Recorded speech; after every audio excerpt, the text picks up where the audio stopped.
Отец,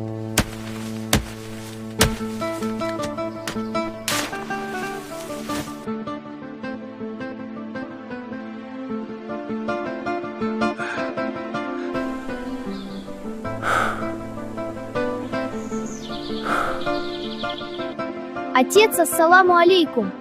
Ва алейкум ассалам, сын мой. Мама передала кушать. Спасибо, сынок. А что вы тут копаете? Колодец для нашего села.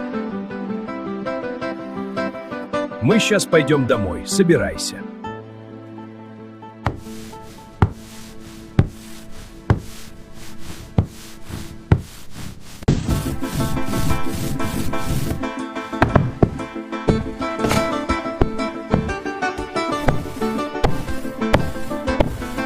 Иди помой руки и зайди в дом. Я сейчас тоже зайду. Завтра Эльбрус пойдет со мной на пастбище. Ура! Ешь хинкал, пока горячий.